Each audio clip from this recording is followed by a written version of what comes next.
বৰ্তমান সময়ত ৰাজনৈতিক নেতাসকলে সংবাদ মাধ্যমৰ কাণ যেতিয়াই তেতিয়াই মুচৰিবলৈ ক'ত সাহস পালে। বিশেষকৈ ডক্টৰ হিমন্ত বিশ্ব শৰ্মা ডাঙৰীয়াই যি ধৰণে কাণ মুচৰিবলৈ আৰম্ভ কৰিছে সংবাদ মাধ্যমৰ, অতি লজ্জাজনক। এই যে কাজিয়াখন লাগিছে স্বাধীন প্ৰতিদিন গোষ্ঠী আৰু ডক্টৰ হিমন্ত বিশ্ব শৰ্মাৰ মাজত, অসমৰ ইমানবোৰ জ্বলন্ত সমস্যা থকাৰ পিছত এটা সংবাদ গোষ্ঠীৰ বিৰুদ্ধে এনেকৈ বিধানসভাত আলোচনা হ'ব লগাটো কম দুখৰ কথা নেকি কওকচোন। স্বাধীন প্ৰতিদিন গোষ্ঠীয়ে এনেকুৱানো কোনবোৰ বাতৰি কৰিলে যাৰ বাবে ডক্টৰ হিমন্ত বিশ্ব শৰ্মা ডাঙৰীয়া খৰ্গহস্ত হ'ল।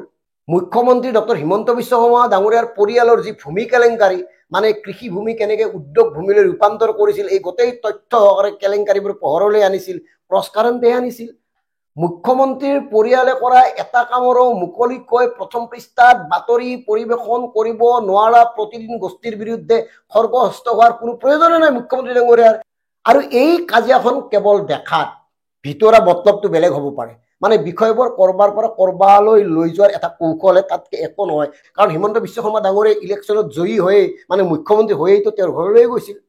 এতিয়া তেওঁলোকে কাজিয়াৰ নামত যি মন যায় তাকে ক'ব, সাধাৰণ জনতাই হাততালি বজাই তেওঁলোকক উপভোগ কৰি থাকিব, এনেকৈয়ে সময়বোৰ গৈ থাকিব। এইটোৱে বিচাৰিছে নেকি তেওঁলোকে?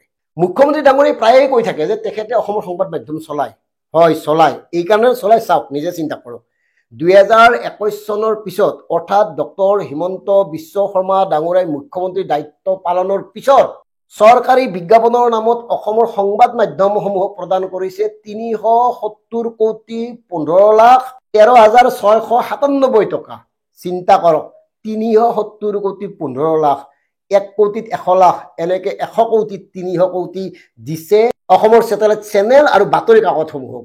ইমান বেছি বিজ্ঞাপন পূৰ্বৰ কোনো মুখ্যমন্ত্ৰীয়ে দিয়া নাছিল প্ৰচাৰৰ নামত।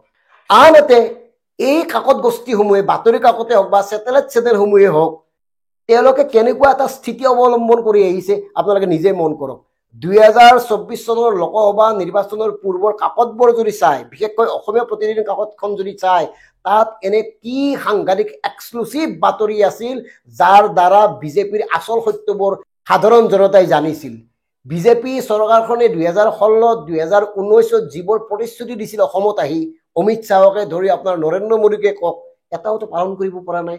অথচ এখন কাকতৰ দায়িত্ব আছিল 24 লোকসভা নিৰ্বাচনৰ পূৰ্বে পুৰণা কথাবোৰ মনত কৰি দিয়া, যিবোৰ বিষয়ক ইছ্যু হিচাপে লৈ তেওঁলোকে ৰাজনৈতিক বৈতৰণি পাৰ হৈছিল, চৰকাৰ গঠন কৰিছিল।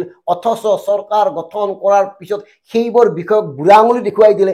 এই বিষয়বোৰ প্ৰতিদিন কাকতৰ প্ৰথম পৃষ্ঠাত ওলাইছিল নে কওকচোন, কোনোবাই দেখাই দিয়ক পাৰে যদি। নিৰ্বাচনৰ পূৰ্বে কেৱল সোণোৱাল ডাঙৰীয়াই যি কৈছিল, হিমন্ত বিশ্ব শৰ্মা ডাঙৰীয়াই যি কৈছিল, সেই কথাবোৰে বৰ হৰফেৰে প্ৰথম পৃষ্ঠাত প্ৰকাশ পাইছিল। তাতকে আৰু কি হৈছিল কওক। মোৰ প্ৰতিদিনৰ এটা কথা এতিয়াও মনত আছে। এটা সময়ত গুপ্ত হত্যাৰ সময়ত যেতিয়া অসম গণ পৰিষদ পতন হৈছিল, সেইখিনি সময়ত প্ৰথম পৃষ্ঠাত এডাল বাঁহত ডেড বডি, মৃতদেহ ওলমাই লৈ যোৱা ফটো এখন প্ৰকাশ পাইছিল, আলফাৰ মৃতদেহ। আৰু সেই ফটোখনে সলনি কৰিছিল ৰাজনৈতিক প্ৰেক্ষাপট। বিশেষকৈ ডক্টৰ হিমন্ত বিশ্ব শৰ্মা ডাঙৰীয়াই অসমৰ চেনেলসমূহক যি মন যায় তাকে ক'ব পাৰে। এইকাৰণে ক'ব পাৰে, এটা সামান্য উদাহৰণ, কোভিড কালৰ সময়ত যেতিয়া অসমৰ সংবাদ মাধ্যমসমূহৰ আৰ্থিক অৱস্থা ভাল নাছিল, কোভিড কাল, আৰু তেতিয়া তাৎক্ষণিকভাৱে ডক্টৰ হিমন্ত বিশ্ব শৰ্মাই মধ্যস্থতা কৰি গোটেই মানে মালিক পক্ষৰ লগত বহি তেওঁলোকে পাবলগীয়া ধন, মানে বিজ্ঞাপনৰ ধন আদায় দিছিল, এৰিয়াৰ হিচাপে দিছিল। আৰু এই যে ৰাজনৈতিক নেতাসকলে, মন্ত্ৰী বিধায়কসকলে মাজে মাজে সাংবাদিকসকলক তুচ্ছ তাচ্ছিল্য কৰে, সাংবাদিকসকলে নিজকে সোধকচোন। এইকাৰণে তেওঁলোকে সুযোগ পায় যে যদি কোনো সাংবাদিকে মন্ত্ৰীৰ টকাৰে ফ্লেট ক্ৰয় কৰে, যদি কোনো সাংবাদিকে মন্ত্ৰীৰ টকাৰে ভাল গাড়ী ক্ৰয় কৰে, যদি কোনো সাংবাদিকে মন্ত্ৰীৰ দান অনুদানেৰে নিজৰ ল'ৰা ছোৱালীক মানে উচ্চ শিক্ষাৰ প্ৰদানৰ বাবে ডাঙৰ বহুত টকা লয় এডমিশ্যনৰ নামত, তেনেকুৱা বিদ্যালয়ত পঢ়ুৱাই আছে, যদি কোনো সাংবাদিকে আপোনাৰ মন্ত্ৰী বা বিধায়কসকলৰ কথা মতে বিভিন্ন কোম্পানীত নিজৰ গাড়ীবোৰ চলাই আছে, তেনেকুৱা সকলেতো মাতিব নোৱাৰিব। কেনেকৈ মাতিব কওকচোন। আৰু এই সুযোগটো তেওঁলোকে ল'বই।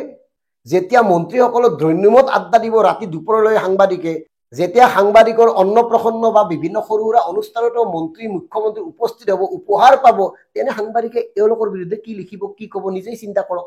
গতিকে এইবোৰ নাটক কৰি সাধাৰণ জনতাক ব্যস্ত কৰি ৰখা হৈছে। 26লৈকে আৰু কিমান দিন এনেকে চলি থাকক। আৰু নিজে মন কৰক, ডক্টৰ হিমন্ত বিশ্ব শৰ্মা ডাঙৰীয়াই মুখ্যমন্ত্ৰীৰ দায়িত্ব লৈয়ে প্ৰতিদিন কাকতলৈ গৈছিল, জয়ন্ত বৰুৱাৰ আশীৰ্বাদ ল'ব গৈছিল। আজি সেই আশীৰ্বাদটোক প্ৰতিশোধ বুলি কোৱা হৈছে ৰাজনৈতিক কাৰণত, বেলেগ একো নাই, ব্যস্ত ৰাখিছে।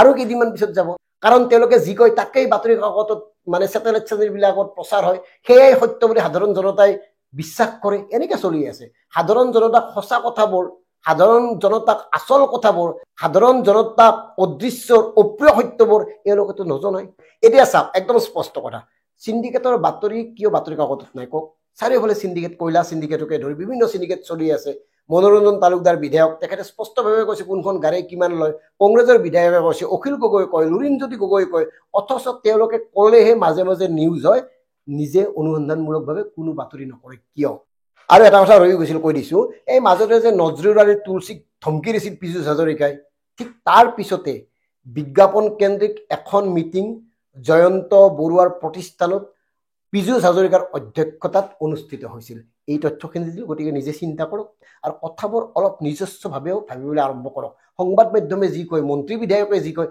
নুশুনিব অলপ নিজৰ চিন্তা বিচাৰ বিশ্লেষণ প্ৰয়োগ কৰি চাওক দেখিব এওঁলোকে চবে নাটক কৰি আছে ধন্যবাদ